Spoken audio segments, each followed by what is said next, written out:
Hello, welcome everybody. Just start sharing my screen.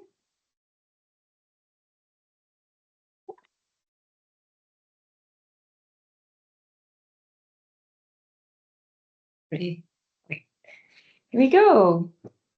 So welcome everyone to our first webinar of the year. We're just seeing you come in and join. So you're joining us today for the OA and Prestige webinar, and we're discussing OA and Prestige, where do we stand today? I'm Laura Davidson. I'm your host today for this webinar, and I'm a Customer Success Manager at ChronosHub, working mainly with our institutional and funder customers. And I also have a background in academia, so I also have quite a big interest in this topic. We're really excited to welcome you and our panel of experts, whom I'll introduce shortly, to help unpack this question. We use the question as a starting point, and we can look forward to today a really constructive discussion that's going to expand on this original theme. We'll be digging into whether or not OA and Prestige are really opposing forces. What should we be focusing on to guarantee good publishing and good research? And are OA and Prestige really still a trade-off in 2026? The format of this webinar will be short presentations by each of our expert panelists, followed by a discussion, and then we will be really happy to open up the floor to answer your questions 10 to 15 minutes towards the end of the webinar. So please place your questions in the Q&A as we go, and then we will select the questions. You can find the Q&A at the top of the webinar screen. The webinar will be recorded, and you'll be able to view it later and also share with colleagues who would be interested. So without further ado, I'll just go to my next slide. I am pleased to introduce our three expert speakers. Joining us are Beth Montague-Helen, Head of Library and Information Services at the Francis Crick Institute, James Cleaver, Head of Publishing at F1000, and Josh Gottesman, Community Director, Research Operations at the Michael J. Fox Foundation. Beth, would you like to get things started with your presentation? I'll just stop the screen so you can get going.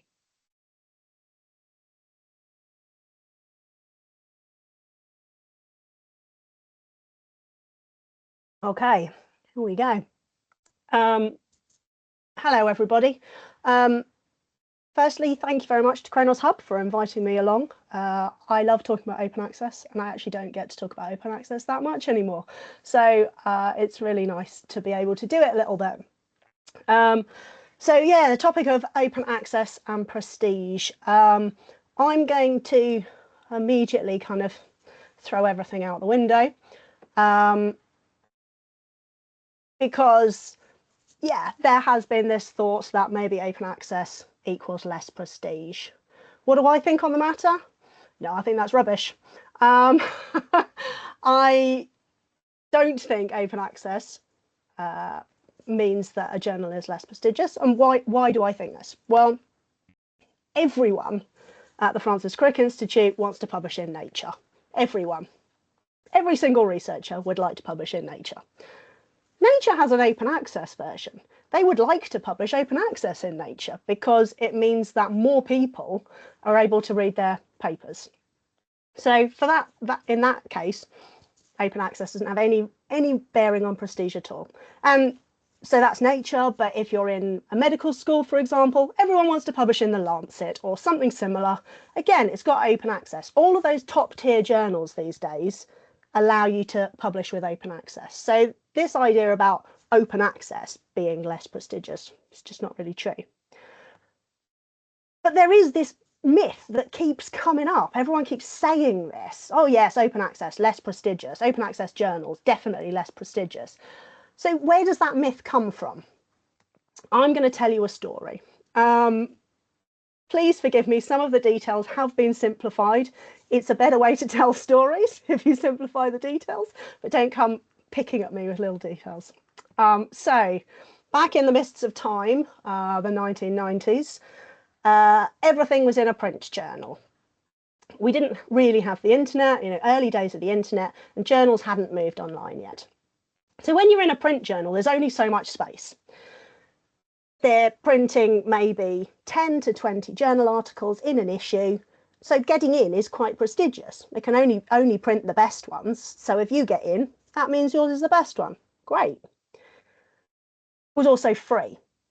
And I think this is quite important because researchers felt that it wasn't a transaction. They'd send a journal their paper and the journal would say, yes, we think this is good content for our journal, we will publish it. It wasn't, I will pay you to put my paper in your journal. So from researchers' point of view, it's not a transaction. It's the journal valuing their work. Fast forward 2000s today, journals are now online. But when journals went online initially, they very much kept that gatekeepery role. It was just a transition from print straight online. They were still quite difficult to get into. Journals kept that kind of 10 to 20 journal articles, and it was still free for authors to publish in, mostly because libraries were propping up the bill. But then what happened was the mega journal appeared. So when mega journals appeared, they flipped everything on their heads and they said, oh, you know what, actually, we don't really care about prestige. What we care about is just that your paper hits a bar of good methodology, the results have been clearly reported, but we don't really care how impactful it is or how prestigious it is. We will publish your paper providing it hits that bar. So the bar to entry was suddenly lowered. Anyone can get in now. All these also-rans, they can get in. They don't need to have prestigious papers. They just have to have good enough papers. And those journals, because you were now paying an article processing charge to have your paper in one of these journals, they wanted more and more content. Some of them wanted more and more content. And if you're paying to publish and they're getting more and more content in, their profits boom. And it can feel from a researcher's point of view that they're just becoming this cash cow. It's not prestigious to get your paper in there anymore. It's just a transaction. So these types of journals kind of muddied the water for everyone. So other journals that were still saying, no, actually, we only want to put in the papers that we think are important, that are really pushing the field forward. Lots of them went open access, but the mega journals were kind of changing the way people thought about the word open access. So what I think researchers are really looking for when we talk about prestige is they want a signifier that their work is worth reading and citing. And often that's really wrapped up with which journal you're publishing in. They want to trust the peer review process, and some journals that, particularly open access journals, have kind of been adding more and more special issues that might be easier to get into. The peer review is not always as good, and that can lead researchers to feel that those journals aren't as prestigious. They want good PDF design, accessibility, discoverability, because when you go to your journal, when you go to your article, people want it to look good. And they want a venue that will be valued in promotion criteria and job searches. It's really lovely to think of researchers as being these high-minded people who just care about the science. But at the end of the day, we've all got jobs, we've all got mortgages and bills, and we've got to get on with things. But those four things, they are all absolutely possible with open access. So if we think of those as prestige, there's no reason why open access ever needs to be kind of pitted against prestige. So thank you. I will pass on to the next speaker. Thank you, Beth, for setting the scene. James, are you ready? Yes, I will just share my screen.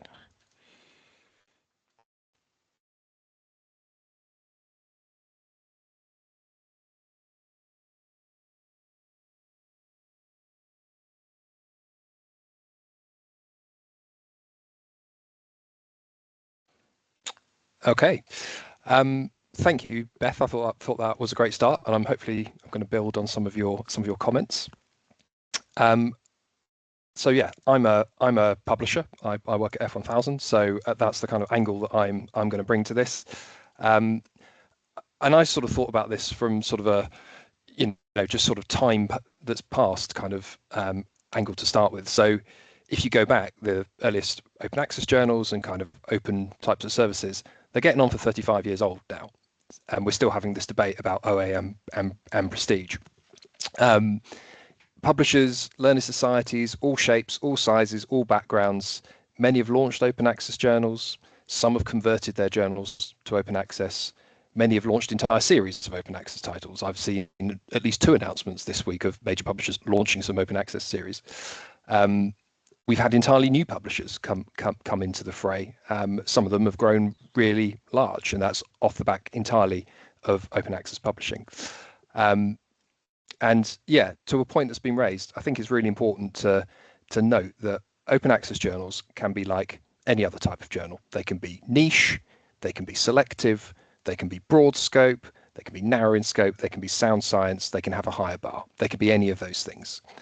And I think what open access has allowed us to do is breed some innovation in publishing models. You think about things like preprinting, or models like subscribe to open or publish, review, curate.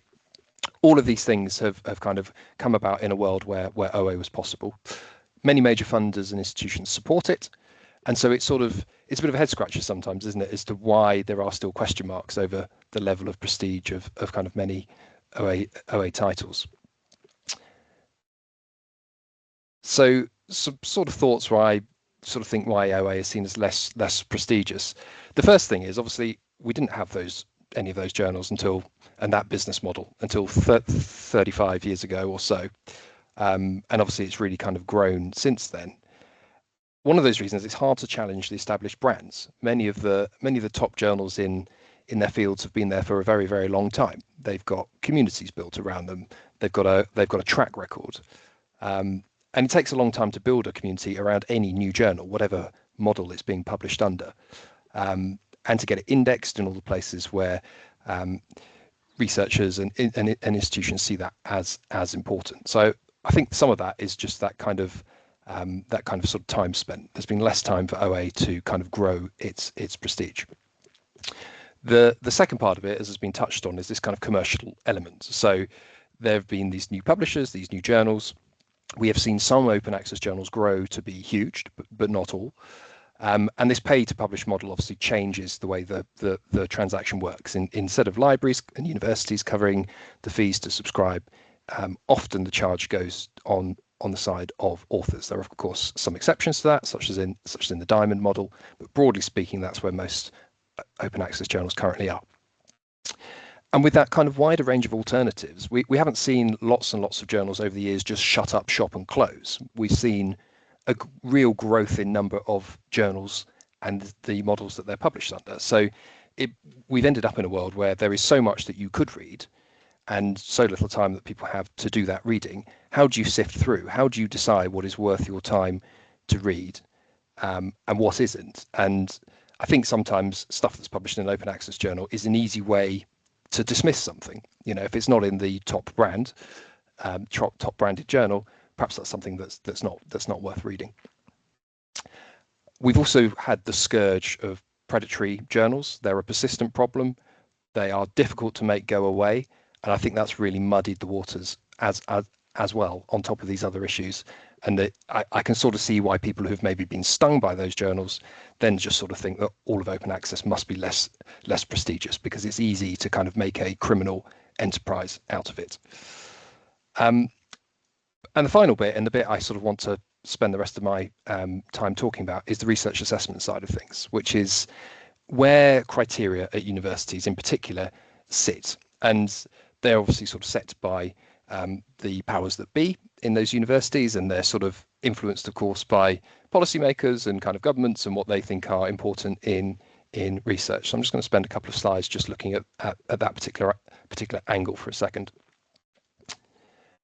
So when I think about research assessment, this I still think is a very conservative world. Not a lot has changed in it, really, in the grand scheme of things over time. So we see at the moment metrics that are often inappropriately applied are what counts, particularly a venue of publication. So particularly journal level metrics being used to actually measure things that aren't at the journal level, particularly in individual researchers and their individual pieces of work. and using that as a proxy for impact and for quality, and the volume of publications that people produce, and that being given a great deal more weight than perhaps the other really valuable activities that they are doing as part of their role as researchers. There are some campaigns like Dora, like Coara. They've had positive effects. I think the effects they've had are small pockets of good change, but I think there is still a kind of broader majority of researchers where this hasn't really impacted them a great deal yet. And that's the world that all journals are currently operating in from their customers. And that's really sort of helped drive growth in OA, but both the good and the bad, I think. So I can completely understand why researchers feel uncomfortable about OA and this sort of sense of prestige or not. In terms of that effect, I think, of research assessment on scholarly publishing and on OA journals, I think this kind of narrow approach to research assessment has always limited the innovation in scholarly publishing. Ultimately, supply responds to demand. If there isn't the demand to change things, then it won't happen. And so I think a lot of that has to come from the research assessment side. There are so great opportunities of OA that I think have been held back or that have not received maybe the uptake that we would have liked to have seen. And so you don't get that sort of you don't get that road to build that prestige in the academic community beyond perhaps the people who initially support it. And that it leaves us in a state of I think some inertia. The top journals in every field broadly remain the same. Authors are not necessarily publishing in the journals that's kind of closest to the aims and scope of their paper. Sort of see some of Beth's comments, for example, on mega journals. And authors are not incentivized to try those other publishing models or share more parts of their research enterprise. So what could we change? And if we want to change it, I think we must continue to collectively advocate for assessment approaches to assign prestige to a great deal more things than are currently being judged. So for me, I think all forms of openness and transparency in research definitely deserve more prestige.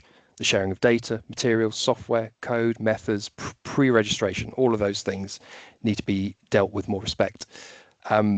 The peer review that everybody in research gives to others. You always need at least 2 peer reviewers to 1 article. I always think that's something that's worth remembering. The real world impact from research, whether that's on policy, on practice, on wider society. And I think one for publishers and one for researchers to think about more is actually having publication venues that demonstrate quality workflows. So if we're going to break this idea that OA isn't prestigious, I think we need to give people a better look under the hood to see what actually is going on with my paper before it gets published, and how good and how trustworthy are those workflows, what checks have been done. All of those things I think need to be brought much more to the surface to create a sense that these open access journals do have prestige and are doing things right. But I think that comes from the research assessment side of things. I think unless that is pushed a great deal more, we'll still see some of those challenges that we're currently battling. And if we were able to do that, then I don't think we'd need to talk so much about why OA lacks prestige. So yeah, those are my thoughts. Back to you, Laura. Great, thank you so much for making that bridge between publishing and the institution as well. Fantastic. Josh, would you like to start sharing your presentation? Yes, thank you. And I think this is hopefully going to dovetail a bit with what Beth and James were saying. And I'm excited to hear questions because I know Beth and James and I have lots of thoughts on these things and we want to hear from you guys. So thank you, Laura, for coordinating this. I'm going to talk about this, I think, from a funder perspective. And I think maybe a little bit like Beth, I'm going to start by throwing some of this out a little bit, which is this is a presentation about open access. And my slide clearly starts with open science because I'm sort of thinking about from a funder perspective a little bit more broadly than that, right? Open access is a part of it, but I'm trying to think of these principles a little bit more holistically. Just a little bit of background on us in case you do not know who we are. I work at the Michael J. Fox Foundation. We are one of the world's largest private funders of Parkinson's disease research. Our goal is to go out of business. We spend all of our money every year and we do it with reckless abandon. That is our goal, right? And we've done it, you can see $2.5 billion over the last 20 years, including $400 million alone last year. So we are really aggressively trying to pursue that goal. And for the last 5 of those years, we've had actually an open access policy in place. And I'm going to talk a little bit about how I'm thinking about how that involves for us at the foundation, and thinking about some of the things like the massive quantities of APC fees that we have paid over that period of time to make the research actually open. I have been at Fox since 2019, mostly doing work thinking about sort of figuring out how to better train researchers and engage with them more broadly. And recently, that has sort of taken the form of developing the foundation's new open science policy, which is, I guess, led me here to you all today. And so excited to talk a little bit about why we're thinking about doing it. And you can see, especially towards the end of James's presentation, there are some shared themes here, right? We're all, regardless of whether you're a researcher or a publisher or a funder, we're all thinking sort of about different sides of similar challenges, right? So we're thinking about how we increase our impact and our research integrity and our engagement. And then sort of taking a step back to think about why, from our perspective as a funder, we don't want to just fund research for the sake of funding research. We want to fund research that enables other people then to go and improve the lives of people with Parkinson's disease, whether that's developing a new drug or finding a new application or taking on new research. The idea from our perspective is that we do this, as I think, James, you were saying, sort of like showing your work in a more open and transparent manner. We can enable people to do research sort of more rapidly because they have this head start. One of the things that we're sort of interested in as sort of a core principle at the foundation is sort of de-risking research. And we think about that from a few perspectives. One is from a researcher's perspective. Beth and James and I will all talk about sort of the real world challenges associated with doing research. But the beginning of it is, can I afford to do this research, right? There's some stuff that we all do out of, purity of motive, but at the end of the day, these are people with real problems, and you need to be able to have funding to do research because we recognize that it is not a zero cost endeavor, whether it is you as an individual researcher or if it's, colleagues in industry taking the research that we have to say, this is a good target, now let's run a huge trial, because even if we spend $400 million a year, that's not a drug development level of funding. And so how do we encourage people to actually do this work? And we think some of the answer to that question is by doing it with a higher degree of transparency so that they can have trust in what we have done to date and then take the ball and sort of run with it a little bit further. I think the other sort of side of that we're really interested in is, changing the culture a little bit around sort of how do we do research. And part of that is how do we do research openly. And so we're trying to think a lot about when we are engaging researchers in our network, we are training sort of future leaders who are already bought into the premise that research should be done in an open way, that it is prestigious, that it is high quality, so that we don't have to spend time convincing them of its, of its virtues. When we were sort of preparing for this panel, I was sort of thinking about like the premise of it, right? And the sort of premise is like, why prestige? Why open access? Why does that matter? And for me, that immediately led me to think sort of who or what gets to confer prestige. And I think James in particular was alluding to the sort of long-standing journals, and Beth was talking about mega journals, right? There are these clear sort of like publication centers that confer prestige based on the sort of criteria set by your tenure committee, let's say, or the hiring committee, right? And we've sort of found ourselves, I think, as James said very, very well, with a certain degree of inertia. And what I'm interested in as a funder is thinking about, can we sort of reassess who or what actually gets to confer prestige beyond the things that do so currently? I also, want to think about, why do our researchers care about prestige, right? I can talk all day about why I, as a funder, care about it, but, someone actually has to go out and do that research, and it's not going to be me. So, what do they want from it? And so on the one hand, we can see that, and we hear all the time, that researchers really enjoy access to open resources, right? So the foundation makes available free of charge protocols and assays and cell lines and data and biosamples free of charge, right? And researchers like free, right? If you can get access to free, high quality data, that's great, right? Everyone I think is we're all on board with that. I think the other side of that is it's not free to make those resources available, right? And we also have to think about sort of the real world implication, right? And this is what James and Beth and I are thinking about a lot is at the end of the day, when you're coming up for your tenure review, whether or not you shared good data that other people think is interesting is just not going to be as high impact as publishing in Nature, right? And we have to be realistic about that and sort of think about whether or not there are ways we can sort of move the needle. And so one of the things that I'm trying to think about is, okay, we given the sort of maybe questions on whether or not this or the other thing, confers prestige, thinking about what the sort of the world that we live in right now, sort of for us feels like this is a good opportunity to look at the research landscape, which the funded research landscape, which I think we can all agree in the US is in trying times these days, and think about as a funder how we can apply, open science and open access as an educational opportunity in this time, because, what we really want is opportunity for these researchers. So what we've been doing at Fox is sort of thinking about, okay, how do we move the needle from open access to open science? And for a while, for the last 5 years, we have required open access. And I think I can't remember if it was Beth or James who had mentioned this, maybe I think it was Beth. Part of the reason why they are able to comply with open access is because we pay all of the APC fees associated with the grants, right? This is supplemental funding that we provide to researchers and not something that has to come out of their own pocket.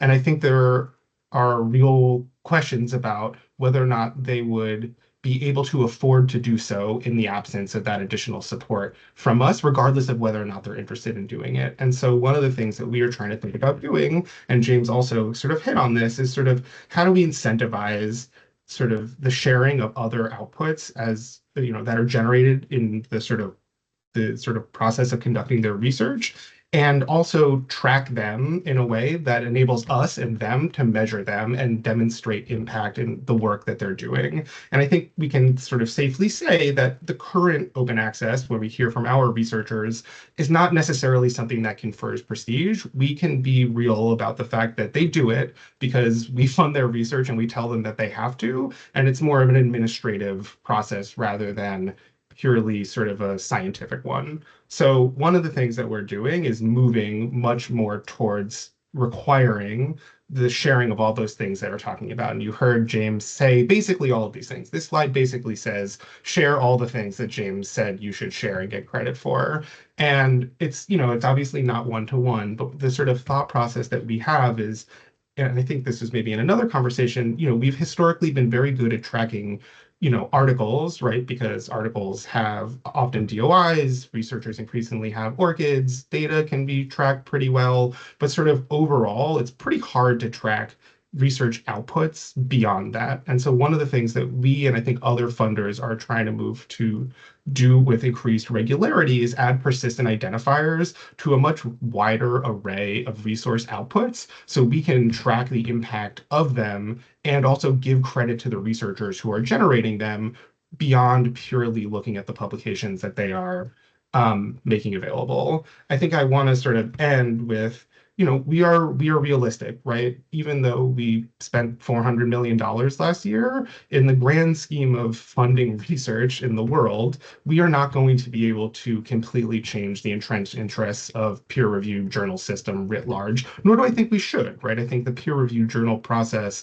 it plays an important part in research, but I think there are other ways that we can think about sort of elevating the value placed on contributions to research beyond outputs that are made available in that way. And that as a funder, we are sort of increasingly instituting policies that are enabling us to sort of capture those resources and give them, the prestige that they need, right? And I think, part of what we're thinking about is, if we can just be very direct about it, is why do they actually want prestige? Well, it's because they want to have a job that enables them to do the research that they're interested in. And one of the things that we as a funder are able to do is to provide funding for research. And so if we think about how we integrate practicing good open science and open access principles as a course of your work, and then use that as something that we are factoring into the grant making process, maybe the prestige comes from something else, right? Maybe the prestige comes from that research funding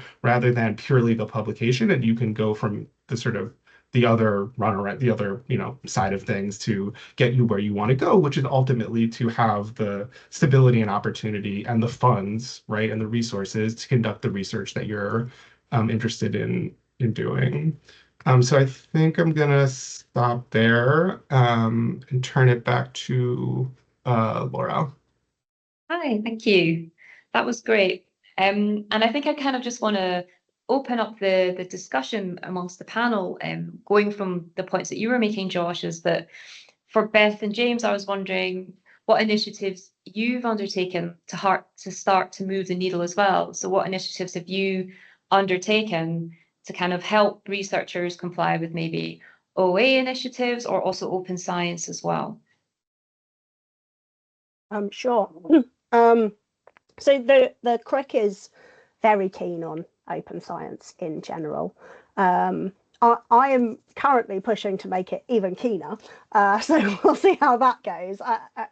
A lot of what we do is quite led by funders. So for those of you who don't know the institution, we're funded by the UK Medical Research Council, the Wellcome Trust, and Cancer Research UK, and they all have policies, and so they all have things that, like the Michael J. Fox Foundation ask us to do. So open access we have to do, open data we pretty much have to do, although people are less good at that. Open software, it's starting to get a bit grayer, and I think people need a lot more support with that. Before I was a librarian, I was a computational scientist, I was a bioinformatician, and I know how terrifying it is to put your little scripts that you just threw together to do a bit of analysis and to put that out there and have people look at them and say, oh God, what awful code you've written. That's really nerve-wracking, and so I understand why people don't want to do it. So people need a lot of support with that. We are really good at preprints. Love that. And the thing that I have been incredibly keen on for the last year-ish, but I struggle a lot to get other people on board, is the open methods, which again Josh mentioned. I saw you'd only got that down as encouraged rather than required. So, and I totally get that, because I think it's a really hard change. One of the things that's easy about open access is you had to write the manuscript anyway. So you wrote the manuscript anyway. It's not much different sending it to a subscription journal, sending it to an open access journal. It's just a license that's applied. For a lot of these other things, data, software, methods, they require a lot more work to get them into a state where you can share them with everyone. And so that's the kind of thing that we're trying to do at the CRIC, is make that easier for people, provide the support, provide the kind of professional support, librarians, but computer scientists, other people like that. And I think without that, there's very little hope getting researchers to do it, because they're all just so overwhelmed. Everyone's always so overwhelmed. So, asking them to do a hell of a lot more stuff when they're also overwhelmed is very difficult unless we provide that support. It's very resource intensive. Yeah. James, I was wondering what things could happen within the publisher workflow that could help downstream at the institutional level or the funder level. Yeah, well, so yeah, I mean, we're cards on table. I mean, we're an open research publisher that I work for. The reason we exist is because we think open research is a good thing. That's our mission. So in terms of kind of helping people, we've always kind of looked at it as, to just pick up on that last point, it does add time to kind of get your data curated properly and shared and sharing your methods and all that sort of thing. And I think what's incumbent on the publishing side of things is to kind of help people publish those pieces and to understand that you can get some visibility and you can get some credit for doing that. So, when F1000 was launched, they kind of launched it with a number of different article types, like data notes and software tools and method articles and all of these sorts of things. You had kind of article guidelines and those sorts of things that are designed to fit those exact article types, right? So that you could guide people through it and how to do it, because you can't just assume people will know how to do this. Over time, more and more researchers have got better at it, but there are still plenty of people who are kind of coming to us for the first time in 2026 and going, well, this sounds cool, we'd like to give that a go, but we don't really know what we're doing. And so it's incumbent on us to, particularly on our sort of operations teams, to kind of handhold those authors. Where do you deposit your data? How do you write your data availability statement? Where do you deposit your software and code, and how do you write that statement, on all of those sorts of things. And I think what we've also tried to do is then not just shine a light on the publishing side of it, but on the other side of it, which is just as important, which is the kind of checks and the peer review. So our peer review reports are open. People get named and credited for it. It has a DOI, so it can be cited, because why shouldn't we be able to cite the DOI of a peer review report when we can cite the DOI of an article? The things are potentially just as important. You can co-review, so that you can have a more senior researcher work with a more junior one to peer review, and you both get named on that report. So all of this is just, the whole idea is just to try and open up the box of the publishing process, make sure people get the credit for the work that they're doing, give them the opportunities to publish things that's work that they're actually doing anyway. But if you're just waiting to publish the final research article, you're not getting the credit for it. So that's the kind of world we would love to see. We'd love to see more doing that. There are obviously other publishers, particularly some born open access ones, that are doing similar types of things now. But there's plenty of mileage to go on that side of things as well. Yeah. We've also briefly, all of you have touched on preprints, and I was wondering how you see that fitting in with OA and prestige, and also with research integrity as well. Do you mind, before we do that, if I just touch on one or two things that Beth and James said that I think are really interesting? I think, first of all, we do recognize that this is more work, right? We are asking you to do more work. That is unequivocal, right? But I think, to James's point, we can also provide you with the scaffolding materials, the staff support, the troubleshooting to help you prepare them in a way that is usable. And I think, to one of the points that Beth made about this sort of apprehension amongst researchers to share things like a quick script that you threw together, I have two thoughts. One is, the likelihood of someone actually seeing that script is almost non-existent. And if you are seeing it, that is a good thing, right? Because that means you have produced something that other researchers have deemed to be of value to the work that you are also interested in. And what is likely to happen is not that they are going to judge you for it, but they're going to try and take it and improve on it, right? That's sort of the core premise here, is that if you find a resource, it's better to have something to start from than nothing. And I think we can sort of try to address this reluctance as, instead of being something that is going to have a negative connotation, actually is something that demonstrates that, hey, you are doing work that one of your peers deems to be of value, and that is something that I think we should celebrate. I mean, I think in particular, in our policies, as we move towards things like pre-registration, I would love to include pre-registration as required, but we are also cognizant of what things like James are saying, is that it takes time to move people to become comfortable with these practices. And so we want to start with things that are maybe a little bit of a lower lift, and that are maybe more familiar to them, like pre-printing, and focus on doing those really well and working on some of the other things. That said, if you are applying for a grant, right, from a funder, you have to basically tell us how you're going to do the research ahead of time anyway, right? We are not going to make a grant without you explaining to us how you are actually going to do this work. And so I think we can also sort of demystify the fact that, oh, you have to create all of these materials that don't exist. I think, yes, you might have to change the formatting, and you might need some guidance on where to put it and things like that. But it's not like we're asking you from whole cloth to think through things that you wouldn't have already been doing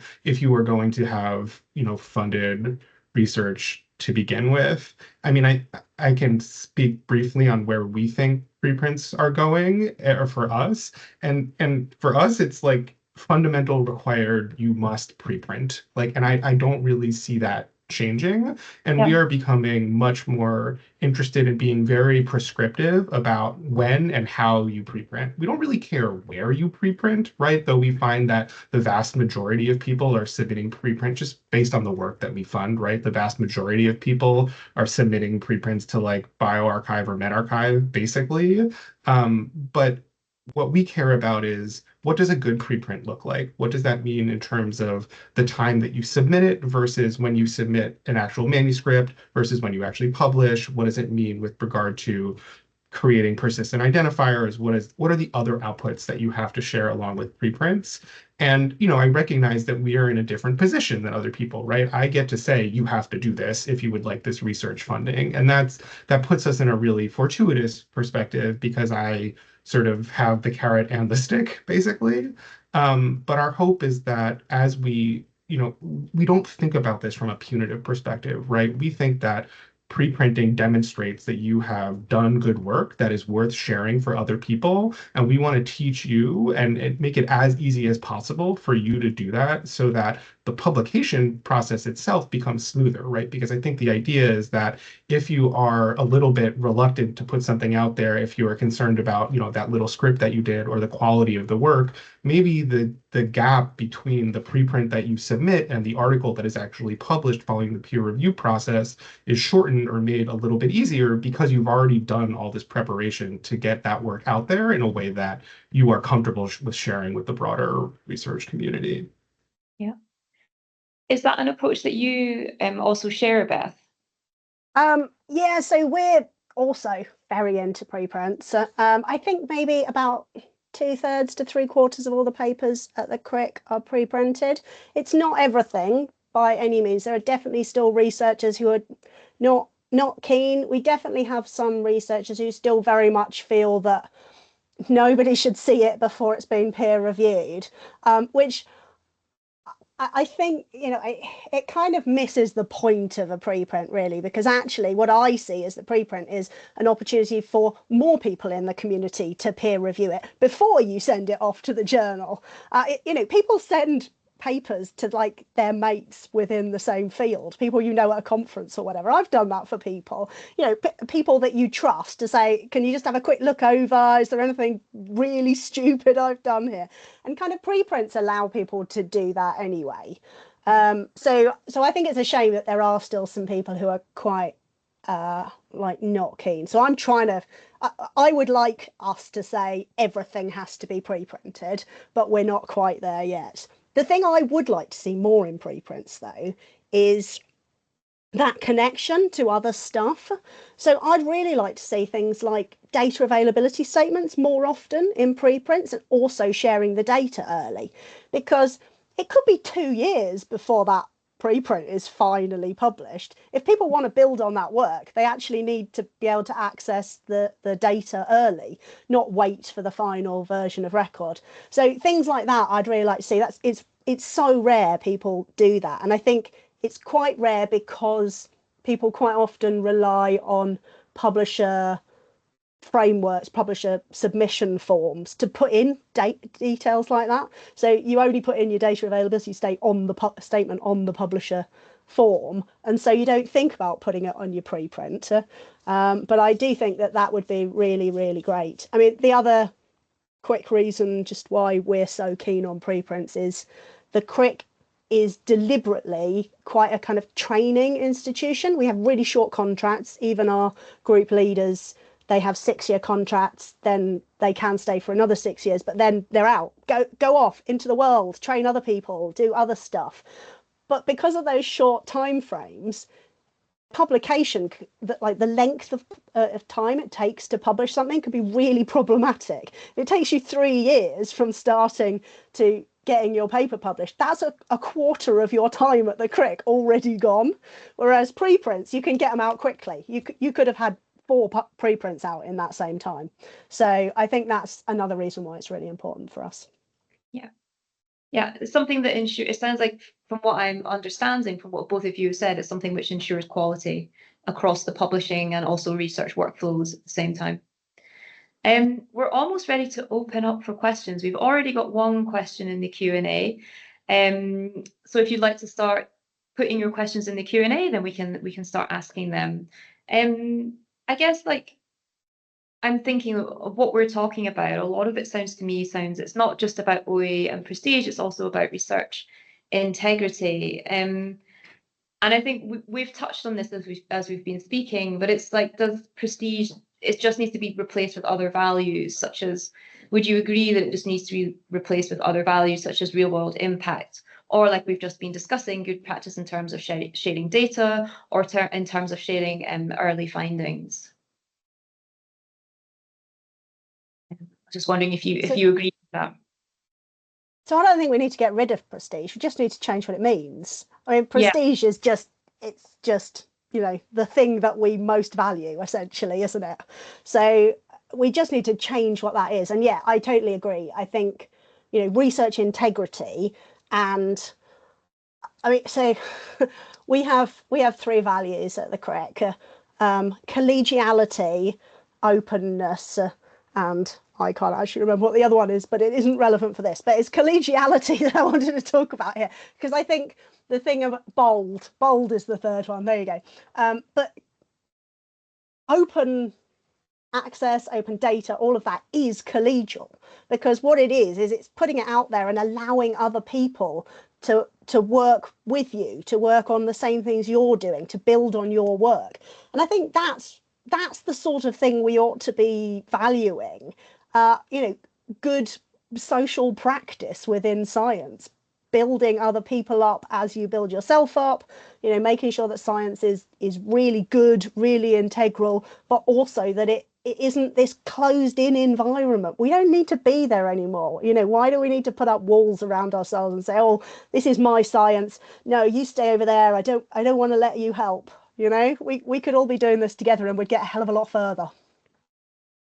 I agree with all that. And also, just to touch on something you said earlier, Beth, in terms of like pre-printing compliance, one of the other things that we are moving towards is, in addition to data availability statements and data and code shared at when you are pre-printing, is thinking about what happens if you don't preprint, or what happens if you don't have an article, right? Because not all research is going to result in an article, but we still want you to share the other things that came of it. And so we're thinking about, okay, you don't have an article, but within 1 year, you have to share the data that you generated. And that's a perfectly acceptable output to come from the research that you're funding, even if it doesn't result in an article. And I think people are obviously reluctant to share research that doesn't succeed, right? And I think one of the things that we are trying to increasingly encourage is openness about that, because as funders, we want to know what didn't work just as much as we want to know what does work, so that we can help,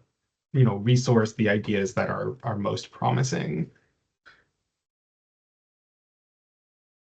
Yeah, and I think just to add a further point on it, yeah, I'd agree with the premise of the question, and I think it's increasingly urgent that we move towards a world where we're valuing this greater variety of things. You know, I certainly in my lifetime have not been in such a situation as, you know, how I think existential some of the crisis is at the moment around kind of doubts in the research enterprise, in science, in facts, in all of those things. And I think the only solution we have to it is to be as transparent and as open as possible in everything that we do, and collegiate about it, because it's very easy to attack parts of the scientific enterprise at the moment, particularly when things are in a black box.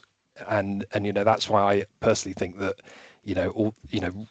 trying to reward this kind of more sort of transparent and open forms of enterprise are the right way to do it, because there's going to be more of those attacks over the next few years. It's only going to get worse, I think, before it gets better. So, you know, to steal a phrase from a rather famous person, when they go low, we have to go high. And I think that's the kind of standard that we need to set for ourselves as a whole community. Yeah, great. So I'd like to go to the Q&A now. We've got 1 question so far. So if you'd like to start putting your questions in there, otherwise I do have more questions to ask, but I'd really, really like to open the floor up to the audience.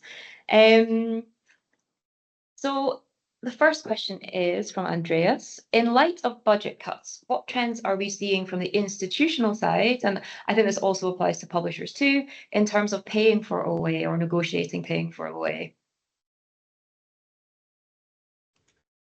Shall I go first on that one?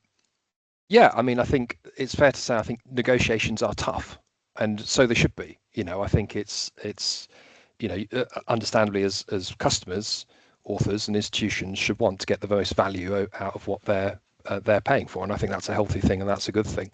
I think, certainly, I mean, obviously I only work in one publisher, so I can only really comment on our experience, really. We don't all kind of share this around with each other that much. So, we're still, it seems to be in the position where lots of people want to publish with us and lots of people want to sign deals with us. And I can only conclude that that's because there's publishing that they want to do. There's access to, journals and books and things that they want to read, and that's good. And so it should be. But I think it's a tough market for people, and we're having to be much more, I think, nuanced and kind of listening to kind of every customer and what they actually value, and kind of create deals and negotiations in such a way that it really kind of fits what they need. There are some pretty sort of terrible stories we're hearing from some institutions, including particularly in the US at the moment, of kind of just sweeping kind of cuts that are sort of just across the board. And it's it's sort of really challenging for the people that are working there, and they're particularly in the library sector. They're obviously, their job is still to try and provide as much access to research and put money towards research that they can. So I think the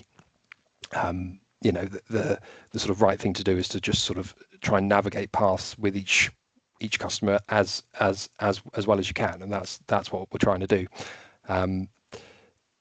In terms of sort of the numbers of people publishing open access with us, it seems to still be growing, and so that's a good thing. I think people are still behind it, and they want to find a way to make it work. And I think that's probably what's incumbent on all of us, right? Is to just find the ways that make that work in the current climate. We certainly need to diversify the sort of payment models and those sorts of things as well.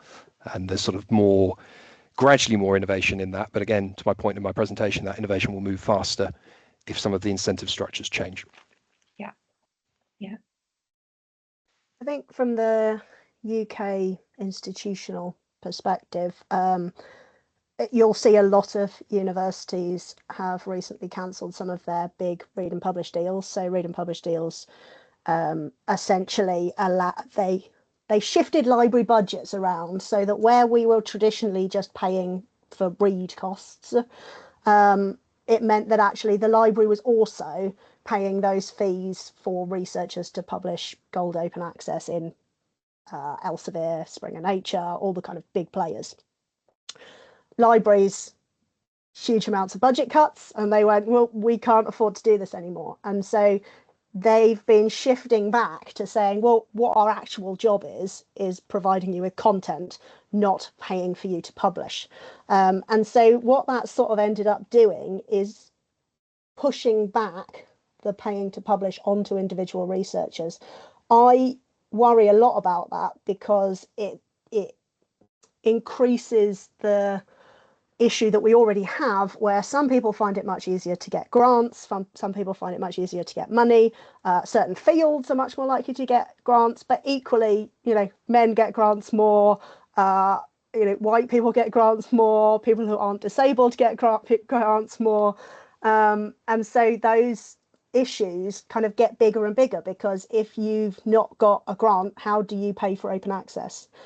I would love to see it encourage green open access. You don't need to pay money for green open access. So for anyone on the call who doesn't know what that is, it's essentially when the last version you sent to the publisher, you put it in an institutional repository. And it's not necessarily pretty. Usually it's the Word version, unless you've got someone helpful taking off the track changes. Often you see the track changes in there. But it's open access. It's the text. You can see it and it doesn't cost money. But for some reason, researchers don't tend to like it. It's probably because it's not a very pretty version. But yeah, people don't tend to like it so much. I'm a massive fan. I also think preprints are a great way forward for it, because usually the text isn't that different. There'll be a few bits. I like to think of the preprint as the director's cut anyway, because it's what they actually wanted to submit. Then the reviewers came back and went, oh, add this, take that out. And they're like, it's not really what I envisioned, but sure, there you go. So, if people put the preprint out, and certainly lots of funders are saying that's fine. that's good enough. So like Wellcome Trust, for example, says if you've got a preprint out there, that's fine. We allow that as open access. So hopefully it will encourage more people to do those forms of open access rather than just the form that shovels money at various publishers who don't always need it. And I'm not putting all publishers in that at all.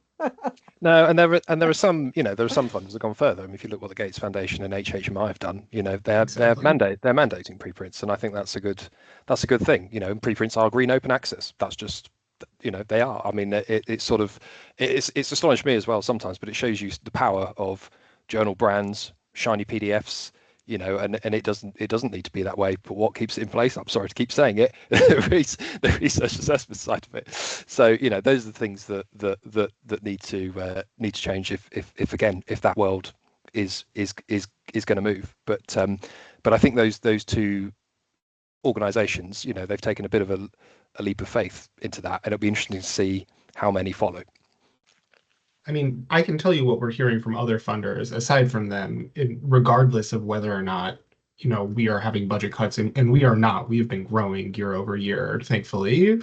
But there is a decreasing interest in spending hundreds and thousands of dollars every year to make research that we already spent hundreds of millions of dollars generating open access. I think there is something of a misalignment between how much it costs to make something open access right now versus what might be fair. And I think that's what's pushing funders like the ones that you mentioned, James, to set up things like their own preprint servers, because they don't, and we increasingly don't see value in that. And that's why we are also mandating preprints. I think part of the encouraged parts of the policy is taking a stepwise approach to seeing how the field responds to some of these changes and whether or not this is sort of considered to be acceptable moving forward. I think that said, we are continuing to pay for open access fees. I don't think that's changing in the immediate term, but I think we are curious in understanding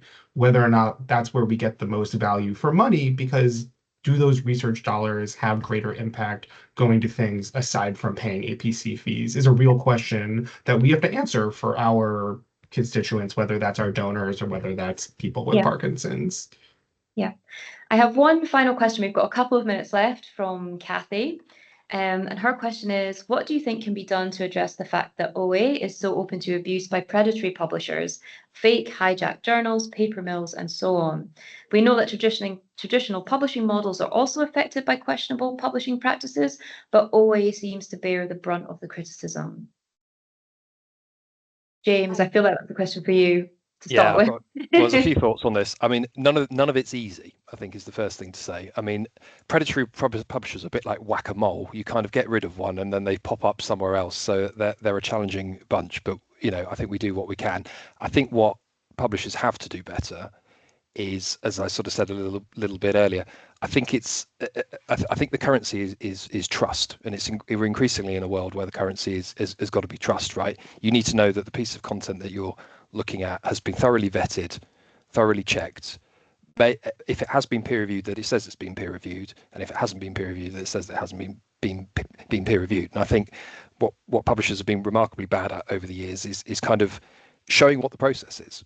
I think maybe they thought it was really dry and people didn't care, but actually it's really important to kind of show that what that process is. So whether those look like kind of trust markers or badging or these sorts of things, but just to give a sense on a kind of published research object, and I deliberately use that phrase, what kind of process has that been through, and what has been checked and what has not been what has not been checked. And there are sort of a few innovations going on in the sector at the moment to tackle that.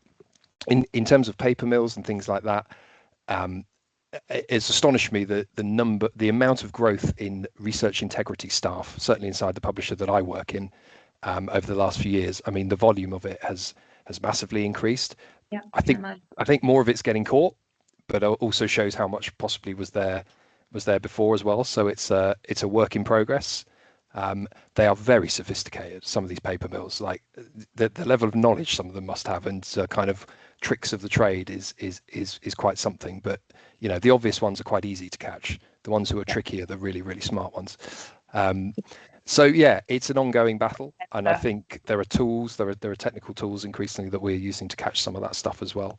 But there's no substitute for the human eye in most of these. So yeah, I'll stop there because I appreciate there's other speakers. Yeah, thank you. Yes, we're Sorry. just finished now, so we're just at 4 o'clock Copenhagen time. So thank you very much, everybody, for attending and for your questions. And thank you very much to our panel today for giving such a rich and expansive view of the topic. Thank you very much. And we'll also be sharing quickly a feedback form. So we'd love to know what you thought of the webinar, maybe other topics that we could cover, things that we could do better. We would love to know. So we just share that in the chat now. Thank you very much.